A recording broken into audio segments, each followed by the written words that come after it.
ఓం సాయి పరబ్రహ్మణా నమః.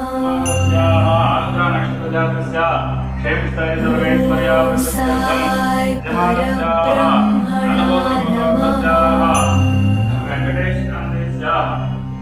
ఓం సాయి పరబ్రహ్మణా నమః. ఓం సాయి పరబ్రహ్మణా నమః. ఓం సాయి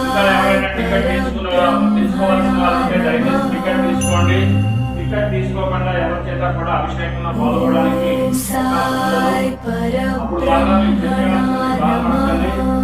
తీసుకున్నవాడు మాత్రమే అభిషేకంలో పాల్గొంటారు. ఓం సాయి పరబ్రహ్మణా నమః.